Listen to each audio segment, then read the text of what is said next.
Good morning, gorgeous ones. I hope you've all had an awesome sleep. And if you're in America or Canada or England or anywhere other than Australia, I hope you're having an awesome day. So, 8 a.m. in Melbourne time, and I'm just looking outside. It's a little bit miserable, but I've got my Udi, and that makes me happy. So, today, this whole week, we are focusing on sugar, all things to do with sugar.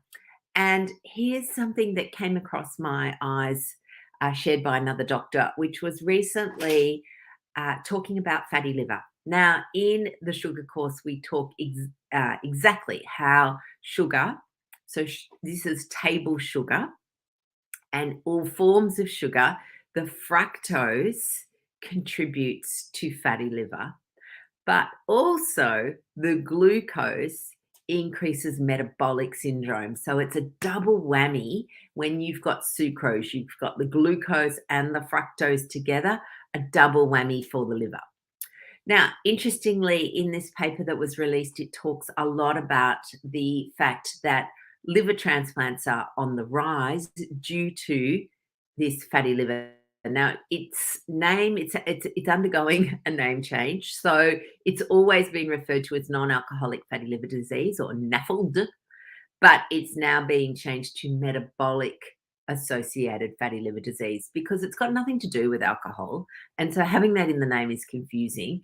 It's a metabolic disease related to hyperinsulinemia or high insulin and fructose derived fatty liver. So this is where sugar is a super big problem. And the problem that we're seeing is that this is starting in childhood. So it is not enough for us to just think that kids are fine, they'll run it off, because a lot of them don't, and their livers have to live a very long time. So, liver transplant is expected in the next decade to be the reason that people will be requiring liver transplants is going to be related to this MAFLD, the metabolic associated fatty liver disease.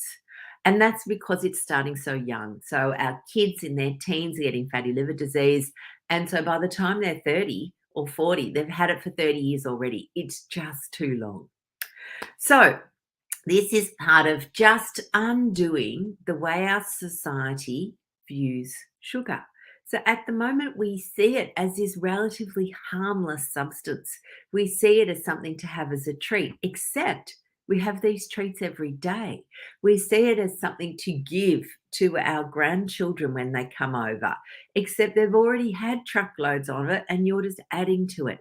It's so ingrained in our society that this is a relatively harmless substance, or we justify it by going, oh, well, it's just every now and then. Unfortunately, for our kids, it's not every now and then.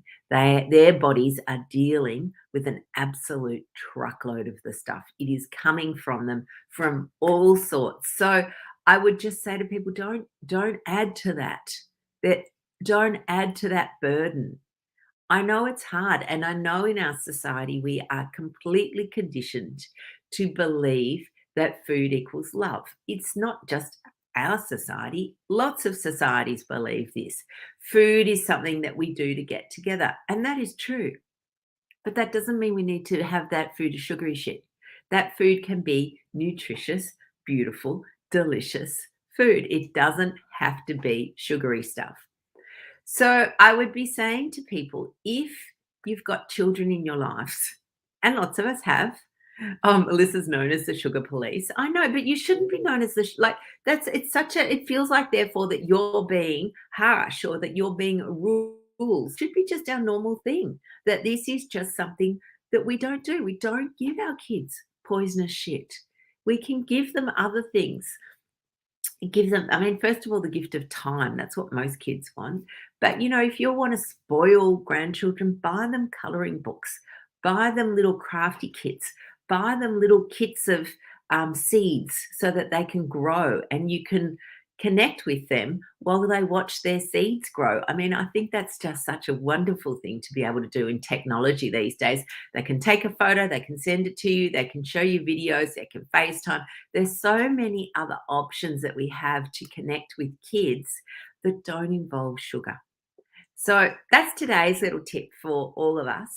Have a think about the way that we relate sugar to children. And the interesting thing, right, is that there's like a particular age where it's suddenly okay. So when babies and mums, I remember doing this when my babies were little, I was obsessed, it was all going to be good food, all cooked from scratch. I spent ages, I guess ruminating over the food, all of those things. And then there gets to an age where suddenly, you're giving them icy poles and ice creams every day. Or the worst thing I've seen is those cafes that sell some sort of goop, and it's a milkshake with ice cream and biscuits and lollipops. It's like just a friggin' mountain of stuff. And somehow this is viewed as okay. I know that maybe people are going, oh, well, you're being a bit harsh. But no, because I see this as the problem. And they're already dealing with it. And then we just add another layer onto it. It's just, their poor little bodies are just hanging on. We don't need to make it worse. So, bubbles, that's another thing that's great. And in fact, that's one of the things that I see lots of GP clinics doing now. Instead of using lollipops and jelly beans and stuff for rewards, the nurses are flinging things of bubbles around. Little kids love that. So today's job, for any of you who have children in your lives, I would love you to have a list of things that you can use to connect with the kids that don't involve sugary shit. Here we go. That's enough for today, my loves. Have the most wonderful day. I've got a busy day. I'm very excited. And if you haven't yet, listen to our podcasts. So Sam's just written, read them a story. Absolutely. Buy them a book if they're old enough to read. They are things that kids love.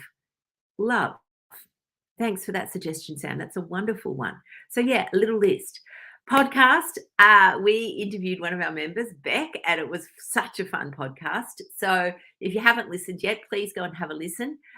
It's on all of the normal podcasting platforms, or if you're not on podcasting platforms, it's on our website.